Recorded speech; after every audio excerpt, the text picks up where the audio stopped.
meu convidado a pensar o Brasil hoje é o ex-ministro Delfim Neto. Ministro, seja bem-vindo ao Pensando o Brasil.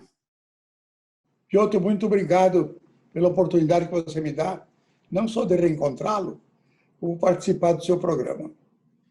Ministro, nós tivemos recentemente uma discussão no Brasil que talvez tenha sido um pouco maior do que a média histórica brasileira, mas nós já viemos de uma discussão muito grande em que se discutia maior ou menor participação do Estado na economia, ou atuação do Estado na economia, que em alguns momentos foi chamado, inclusive, de ingerência do Estado na economia, quando era um pouco mais forte essa atuação do Estado. Depois de tudo que nós passamos recentemente, na sua opinião, o Estado tem que estar mais presente ou mais ausente na lógica econômica do país? Eu acho que essa é uma discussão um pouco deslocada dos fatos. O Estado é absolutamente essencial para o mercado. É muito simples. O Estado exige a propriedade privada. A propriedade privada não é um direito natural. A propriedade privada é uma construção dos homens. E ela, na verdade, foi fundamental para que as coisas funcionassem desde a origem primordial, quando os homens começaram a se urbanizar e a divisão do trabalho colocou cada um deles produzindo aquilo que eles faziam com maior eficácia. Cada um produzia com a divisão do trabalho, dizia, selecionava o nível de atividade. Eu, por exemplo, ia produzir galinhas, você, Piotr, ia produzir sapatos. Mas o Joaquim ia produzir tomate, o José ia produzir cebola. E como é que cada um de nós, produzindo isso, ia encontrar demanda para o nosso produto? Nós nos reuníamos numa feira, em geral era uma coisa semanal, nos primórdios. Essa feira, eu apresentava os meus produtos, ficava sentado na minha barraquinha, você ficava na tua barraquinha, alguém vinha procurar sapato, outro ia procurar tomates. Nessas feiras se estabelecia uma relação de equivalência entre os nossos produtos. É preciso um par de sapato para trocar por 12 galinhas. É preciso isto para trocar por aquilo. Essas equivalências deram nascimento aos preços. Os preços relativos, exatamente aquilo que os mercados hoje fixam. A grande contribuição da teoria econômica foi, na verdade, dar enorme funcionalidade e eficiência para os mercados. Hoje eles são coisas sofisticadíssimas, mas com toda a sua sofisticação, eles só funcionam porque tem alguém garantindo a propriedade privada. Esse alguém é o Estado. No passado era o Soba, era o mais forte, era o feiticeiro, mas alguém tinha que pôr ordem na casa. Ou seja, o Estado ele é o garante do mercado. Você tem, a Constituição do Brasil, no artigo 147, diz que, a não ser em casos excepcionais, a atividade econômica se realizará através do setor, da atividade privada. De forma que, lá diz o seguinte, o Brasil é um Estado em que o Estado brasileiro tem o seu limite naquilo em que ele faz com maior eficiência e deixa para o setor privado fazer aquilo no qual o setor privado tem mais eficiência. Mas ao Estado cabe, Piotr, tarefas que não podem ser feitas pelo setor privado. São bens comuns, como a segurança, e é impossível. No caso mais geral, a saúde, a educação. A gente vai entrar nessa... Perdão, a gente vai entrar nesse ponto, mas quando o senhor diz assim, alguém tem que tomar conta daquela situação toda, o senhor está falando de um Estado regulador, mas neste momento da pandemia, requereu-se do Estado um capital, um poder de atuação financeira muito maior, sobretudo em bem-estar social, em saúde, como o senhor já mencionou agora. Nós tivemos isso também na crise de 2008, quando nós tivemos todo aquele problema com o subprime lá e o mundo entrou numa crise econômica imensa. Os estados que conseguiram prover recursos para a economia não se abater.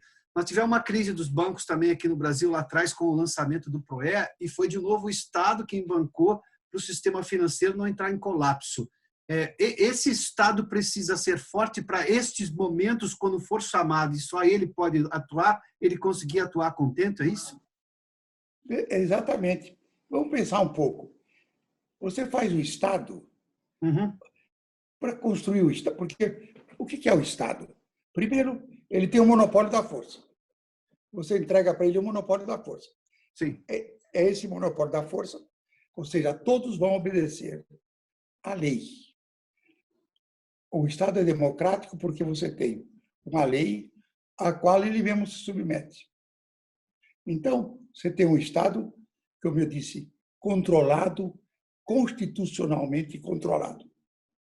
Esse Estado tem bens públicos que só ele pode produzir. Bem público significa o seguinte: por exemplo, segurança. Segurança, ninguém pode se... Quando o Estado dá segurança, ninguém está desprotegido. Ele atende a todos. E ninguém precisa pagar particularmente pela segurança.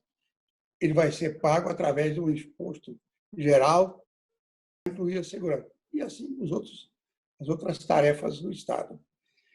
O Estado, ele, como ele disse, o Estado tem funções específicas que só ele pode fazer. E mais, ele é o garante do funcionamento dos mercados. Mas para esse Estado ser capaz de atuar como o senhor está dizendo, o senhor falou de uma área muito grave no país, que é a segurança pública. Eu compreendo perfeitamente a sua explanação, acho que isso é muito claro, as pessoas esperam, aliás, é um direito constitucional, está previsto na Constituição. Mas a gente vê, invariavelmente, faltar dinheiro, seja em estados e municípios, sobretudo nos estados que têm as polícias militares, as polícias civis, ou seja, para conseguir fazer essa segurança. A gente viu também a ausência de recursos, às vezes, da Polícia Federal para fazer, por exemplo, policiamento de fronteira, que é outra prerrogativa do Estado, e ninguém pode fazer isso melhor do que o Estado, até porque tem acordos internacionais, tem formas de fazer isso tudo. Quando o Estado tem problemas de recursos para atender minimamente no que ele é chamado, onde é que está o nó, ministro? Um problema é o seguinte: como você está colocando, não tem limite para o Estado. Sim. Ou seja, cada vez que aparecer qualquer coisa, o Estado vai lá. Como é que ele obtém recursos? O Estado não produz recursos. O Estado é um mero transferidor de recursos. Quem produz recursos é a atividade econômica privada. E o que acontece? O setor privado produz recursos, o Estado cobra um imposto sobre esses recursos, um tributo. Com esses recursos, ele atende aquelas demandas de bens que não podem ser feitas pelo setor privado. Há um problema que é o seguinte: o que impõe limite para isso, Piotr? O que é que faz um país crescer? O país só cresce com investimento. O que determina a produtividade da mão de obra de um país? Porque crescimento econômico é simplesmente o codinome de aumento da produtividade do trabalho. Só há desenvolvimento econômico quando há um aumento da produtividade do trabalho. Pois bem, isso empiricamente é provado, é visível. A produtividade do trabalho depende da relação entre o capital, que é trabalho passado, congelado num bem, e que ajuda o trabalho presente. A relação entre este estoque de capital, que é trabalho passado, que está nas infraestruturas, nos portos, na geração de energia, com relação para cada trabalhador, determina a produtividade do trabalhador. É muito simples de entender isso no processo agrícola. O homem com uma enxada talvez faça o quê? Nem sequer 1 hectare. Com um arado, um animal, o capital era enxada. Com um arado e um puxado a um burro, ele provavelmente faz 3 ou 4 hectares ou 5 hectares. Qual é o capital? O capital é o arado, que é produto da inovação do homem, e o trabalho, a energia animal. Sim. Se você passa por um trator que substitui o trabalho animal, esse trator tem muito mais poupança concentrada. Ele é, fisicamente, uma poupança que você foi fazendo ao longo do tempo, com a tua imaginação, com a tua capacidade de criação, você fabricou um trator. Com o trator, ele consegue arar 10, 15, 20 hectares. O que é ganho de produtividade, claro. Então, ou seja, produtividade está ligada à quantidade de capital que cada homem dispõe para operar. Isso se reflete no investimento de infraestrutura. Um país que tem uma infraestrutura maior com relação ao seu trabalhador tem maior produtividade. Portanto, o que acontece se você pensa um pouquinho? Como é que faz essa infraestrutura? Essa infraestrutura se faz a cada ano. Eu produzo durante um ano bens e serviços, que eu chamo de PIB. No fim do ano, ou durante o ano, eu consumo uma parte e não posso consumir a outra parte. Eu vou investir. Sim. Eu preciso investir para quê?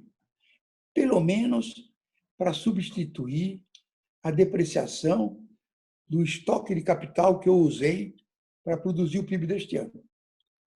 Ou seja, você precisa mais do que isso. Você precisa de um investimento líquido. Você precisa de um investimento que supere aquele necessário para corrigir o que eu gastei durante o ano. Portanto, o desenvolvimento econômico depende de um equilíbrio, uma relação entre o que eu consumo e o que eu invisto.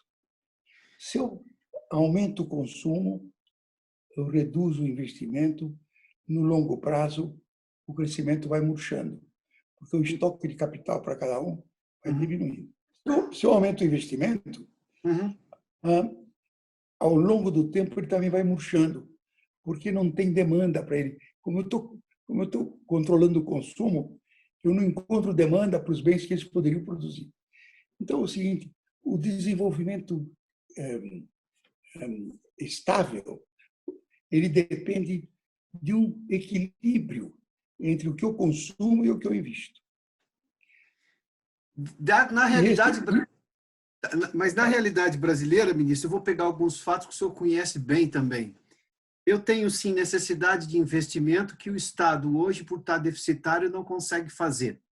Os estados também têm uma situação fiscal muito apertada, porque gastam demais, a máquina está inchada, ou seja, o custo fixo do Estado brasileiro hoje é bastante alto, sobretudo com salário de funcionalismo, enfim, todos os gastos que o Estado acumulou nesse período de tempo, dos quais ele não consegue se livrar. Ao mesmo tempo, eu tenho uma população que tem problema hoje de poder de compra, porque o Estado não se desenvolve, então não consegue emprego mais qualificado, ou seja, os salários se achatam. Eu não tenho, de um lado, a capacidade de investimento do Estado para gerar uma economia mais pujante, e aí não tenho, por exemplo, emprego que vai gerar poder de compra maior, que obviamente vai dar um lucro maior para quem está vendendo, para ele poder fazer um novo investimento. Para pegar o raciocínio do senhor, nós temos tido discussões bastante intensas no país sobre a minha primeira pergunta, ou seja, essa participação do Estado. O senhor vê hoje o atual governo que se apresentou como de forma liberal, mas tendo que atuar agora no momento da pandemia, isso está ferindo de morte o liberalismo do governo do ministro Paulo Guedes lá atrás, porque ele está tendo que enfrentar uma situação que é absolutamente fora da curva. Nós sabemos que uma pandemia como essa jamais estaria numa curva de previsão de qualquer modelo matemático, de qualquer modelo econômico, mas eu tenho as mesmas demandas de antes, um pouco mais fortalecidas ou mais intensas agora, e que vão continuar no ano que vem, quando a gente provavelmente não vai ter mais pandemia. Piotr, isso é muito simples. O Estado, se gastar fosse a solução, não tinha país subdesenvolvido. Sim. Não há nada que a gente adore mais e que o governo adore mais do que gastar. Ou seja, o Estado brasileiro, aliás, todos os Estados, à medida em que foram crescendo, foram, na verdade, eles se tornando obesos. Essa que é a verdade. Você pega o Estado brasileiro. Você me permite um minuto? Pois não. Vamos comparar como nós crescíamos, como nós crescemos de 45 a 83, 84, 7,5% ao ano, 7,5% ao ano, um crescimento que a gente pensa que só tem na China. Aconteceu no Brasil. O Brasil veio de 48ª economia do mundo para a 6ª em 50 anos, 40 anos. Pois bem, o que aconteceu? Qual era a carga tributária? A carga tributária era da ordem de 24%. E o Estado investia 5%, 6% do PIB. Ele tirava da sociedade 24% de tudo que ela produzia. Devolvia como investimento 5% daquilo. O Estado, portanto, consumia os seus serviços de segurança, de saúde, educação, 19% do PIB.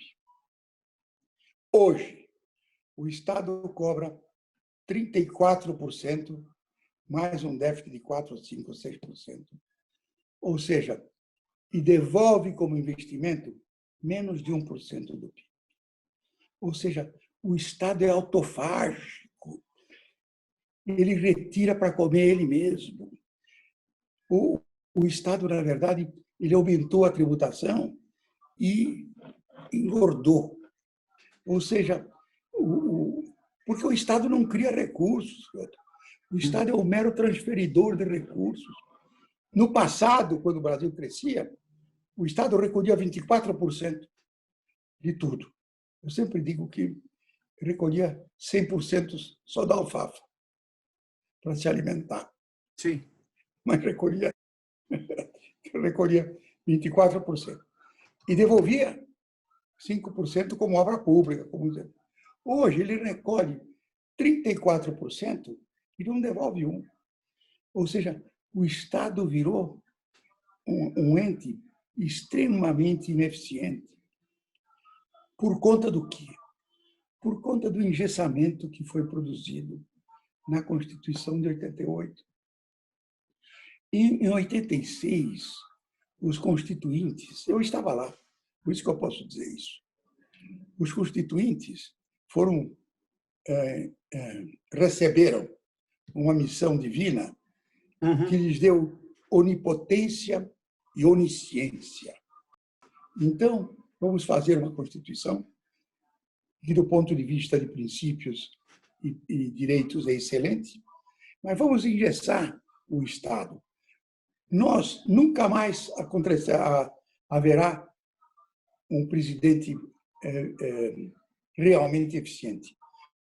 Portanto, nós temos que determinar hoje, 1986, quando estava sendo feita a Constituição, como ele vai gastar em saúde, educação, o que vai acontecer aqui. Você está falando de dinheiro carimbado, nós é isso? Nós engessamos de tal jeito, Piotr, que hoje, 32 anos depois, o Bolsonaro tem para gastar 4% do orçamento. Ou seja, o Bolsonaro não é administrador de coisa nenhuma. Administrador sou eu, que estava em 86 determinando o que o Bolsonaro devia fazer hoje.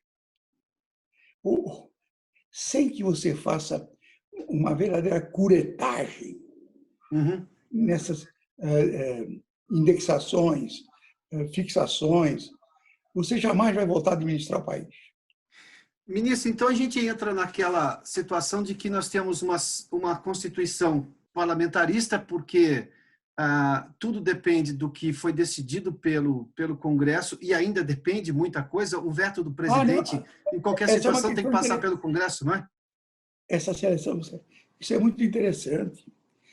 A Constituição diz o que o presidente deve fazer e diz aquilo que o Congresso só pode fazer se tiver mais de 60% de voto em duas votações. A Constituição engessa não apenas o executivo, engessa o legislativo. Quando eu coloco essas condições, mesmo que eu deseje, agora mesmo, é evidente que nós precisamos de uma reforma de Estado. É evidente que nós precisamos conservar o teto e, ao mesmo tempo, criar uma espécie de gatilhos para que, quando eles se aproximar, as despesas se aproximarem do teto, eles possam ser utilizados. O que acontece? Você precisa de 2/3 da Câmara em duas votações simultâneas, depois de 2/3 do Senado em duas votações simultâneas, para fazer a reforma constitucional que vai fazer o Brasil funcionar. A dificuldade de fazer isso é gigantesca. Mais as comissões ainda, né? As comissões de análise ainda. Não, mas o problema pior é o seguinte, é compreender que ela engessou os constituintes de 86 eram tão clarividentes, tão oniscientes, tão onipotentes, que determinaram o que o Brasil devia ser em 2020.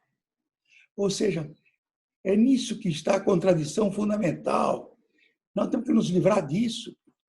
É por isso que a reforma do Estado, ou seja, na verdade, uma reforma importante da Constituição, porque, do jeito que se foi feito em 86, as despesas crescem endogenamente. Ninguém tem controle. Os salários crescem todo ano. Basta ver o seguinte, faz 7 anos, 8 anos que nós estamos numa recessão. O PIB caiu 14% per capita. Tem uma classe privilegiada, uma casta, nem percebeu que isso aconteceu. Continuou tendo aumento real de salário de 4% ao ano, continuou promovida, continuou fazendo tudo o que queria, concurso, seja lá o que for.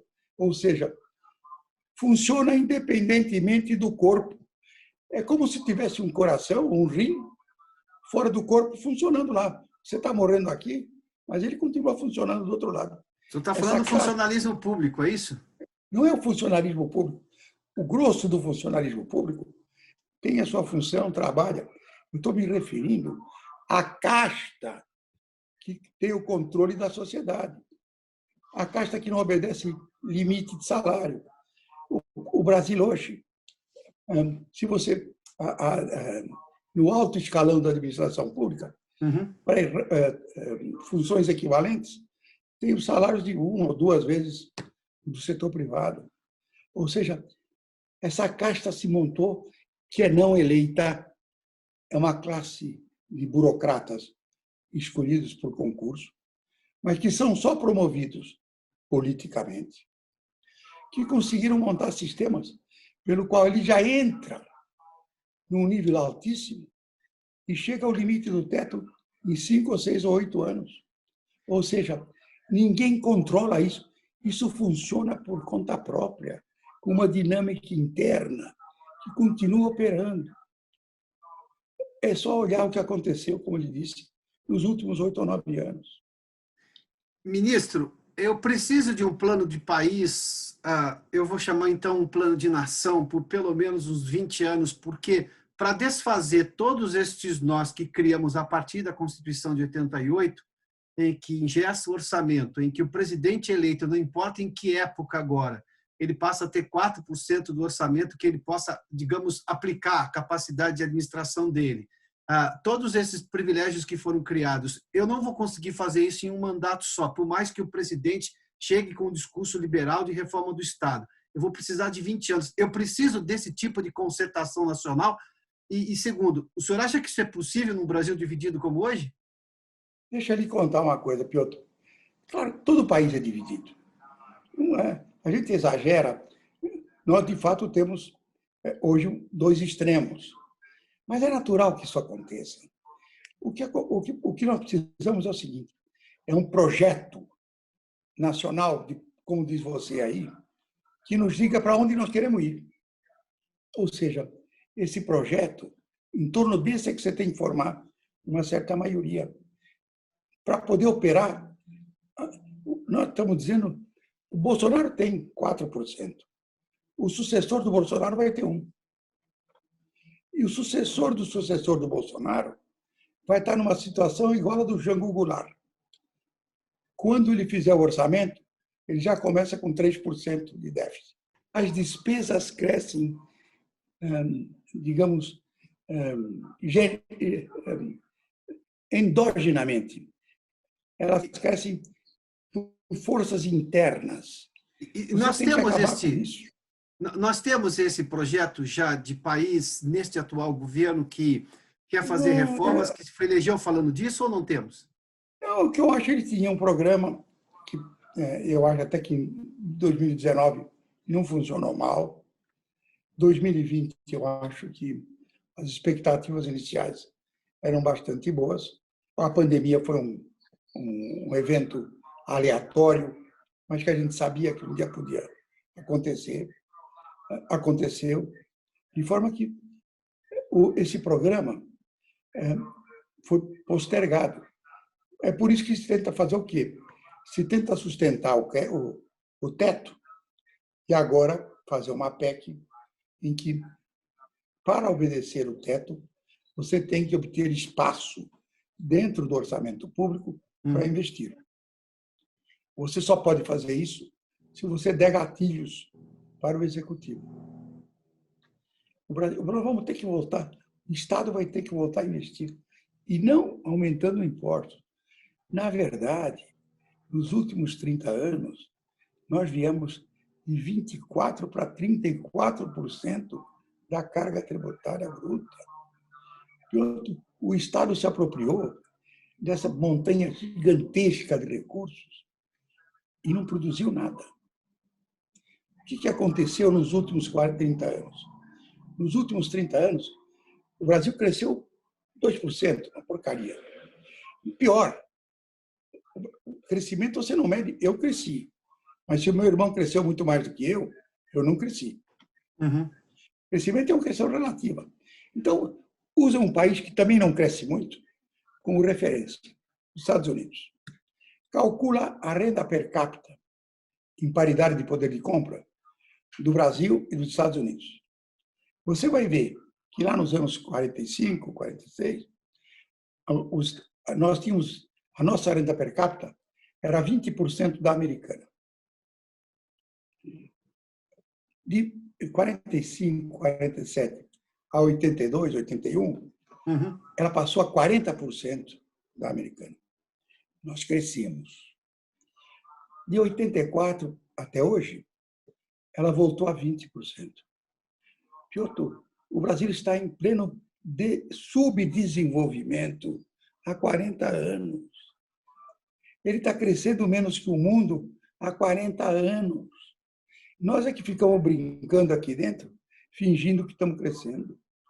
Ministro, o mundo cresce muito mais depressa do que o Brasil. Se nós estamos há 40 anos, nesses 40 anos nós experimentamos coisas muito importantes. A redemocratização, a estabilização da moeda, intelectual no poder, que foi Fernando Henrique, um ex-trabalhador no poder, que foi Lula. Depois nós tivemos ainda o governo de Dilma Rousseff, também do núcleo do PT, com políticas sociais que chamaram a atenção, mas algumas se mostraram inconsistentes no longo prazo, enfim, mas houve um avanço nesse aspecto também, de percepção da necessidade disso. E agora o governo Bolsonaro, com uma política de um governo liberal para fazer reformas. Por que a gente não conseguiu avançar? levando-se em conta que Não, deixa eu experimentamos dizer, várias coisas. não, deixa eu dizer, nós avançamos. Não há a menor dúvida de que nós avançamos. Nós avançamos muito menos do que os outros. Sim. É disso que se trata. Ou seja, nós perdemos a perspectiva, Piotr. Desenvolvimento não é eu meço pelo meu próprio, eu meço por aquilo que os outros estão crescendo. Eu só cresço quando cresço com relação aos meus competidores. Quando eu cresço menos do que eles, eu estou decrescendo, ainda que eu me sinta muito melhor. É claro, eles estão crescendo 40, eu estou crescendo 20. Tudo bem, eu estou um bem-estar maior e tudo isso. Só que eu não estou usando, seguramente, as minhas potencialidades, porque eu crescia que nem eles. É um problema de régua, então, é isso? A Agora, nossa régua que está, digamos, descalibrada do mundo, é isso? não, é a régua, eu acho que é a régua relativa. Você não tem um crescimento absoluto. Então, mas aí seria absurdo negar o progresso que o Brasil fez, mesmo do ponto de vista econômico, do ponto de vista social, Uhum. do ponto de vista político. Nós tivemos um aperfeiçoamento gigantesco. As instituições democráticas hoje são instituições absolutamente consolidadas. O Brasil apresentou tudo. O Brasil, Piotr, fez o curso completo. O Brasil já foi um império autoritário com Pedro I. O Brasil já foi um império constitucional com Pedro II. O Brasil já foi uma república da espada com a, com, na República. Depois o Brasil foi, durante anos, uma república democrática, até o Getúlio. Depois fomos um regime autoritário civil, que foi o Getúlio. Voltamos a ser uma sociedade democrática. Voltamos a enfrentar agora um regime autoritário militar. Superamos isso e hoje somos uma democracia plena. Piotr, do ponto de vista da política, nós fizemos o curso completo. Nós sabemos hoje o seguinte, com todos os problemas, com todas as dificuldades, nós sabemos que o único sistema capaz de sustentar um crescimento com liberdade é a democracia. O senhor Essa teme que haja conquista algum retrocesso nisso, ministro? de jeito nenhum. Mas eu dou risada quando as pessoas ficam pensando. Na verdade, as Forças Armadas profissionais foram tiradas da ação política pelo regime autoritário, pelo presidente Castelo Branco. Foi o presidente Castelo Branco que introduziu uma ordem na qual você é promovido por merecimento até coronel, de coronel em diante, você tem uma seleção política interna que coopta o coronel para general da divisão e assim as outras forças de brigada. Depois de 4 anos, ou ele é promovido à divisão ou vai embora. Aquele que foi promovido à divisão, depois de 4 anos, ou é promovido ao exército ou vai embora. Uhum. E o do exército, em 4 anos, vai embora. Acabou aquele tempo em que um general ficava 30 anos, como o Lott, como uma dezena deles. Sim. Podiam fazer grupinhos, aquele tenentismo, que é, na verdade, o que acontece em todo lugar, em que haja uma permanência de comando. Isso Uhum. terminou. As Forças Armadas, hoje, profissionais, são absolutamente defensoras do regime autoritário, do regime democrático. Não há o menor risco. Nós não temos, mesmo porque as instituições são sólidas. Hoje, na verdade, nós temos um Supremo que, no pleno, é supremo mesmo. Ele pode cometer seus probleminhas quando decide monocraticamente. Mas, no pleno, ele é supremo e é obedecido por todos. De Ministro, forma que é um outro mundo, Piotr. uma última pergunta para o senhor. O senhor sente saudade do seu tempo no governo, ou como executivo do governo, como ministro do governo, ou como deputado? Piotr, nada. As coisas são feitas, você faz aquilo que você pode fazer É. naquele instante, com o conhecimento que você acumulou no passado, com a Uhum. circunstância que está em tua volta, como você a vê naquele instante, e ponto, terminou. Não adianta você ficar carregando saudades. Cada um fez o que fez, quando pôde, o conhecimento que pôde, nas circunstâncias que ele tinha. É o negócio do Ortega y Gasset. Eu sou eu e minha circunstância. O que o senhor dá pleno poder agora para o presente e fazer as alterações para corrigir coisas do passado e produzir um futuro melhor. É isso que eu estou entendendo dessa sua Mas nós resposta. É isso, devemos ministro? fazer isso. Exatamente, nós devemos fazer isso. Ele foi escolhido, ele foi legitimamente eleito. Não adianta ficar triste. Ele é um mal educado, é sim. Mas quem o elegeu sabendo que é o que ele era e com as promessas que ele tinha. Ou seja, inclusive algumas equivocadas, porque ele vinha com a nova política. Uhum.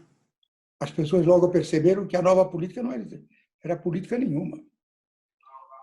Ele começou com a pior casa civil da história do Brasil, com a ideia de que podia fazer política sem o Congresso, tendo sido eleito por 39% daqueles que foram e podiam votar, e não tendo eleito nem 10% do Congresso. De forma que o Bolsonaro devia ter feito, em novembro de 2018, aquilo que ele está fazendo agora, tentar construir uma maioria no Congresso capaz de sustentar seu governo. Ministro Delfim Neto, muito obrigado pela gentileza e nos ajudar a pensar o Brasil, viu? Obrigado, Piotr. Quem agradece sou eu, Piotr. Foi uma grande Obrigado. alegria te rever. Prazer revê-lo. Obrigado, ministro. Até mais.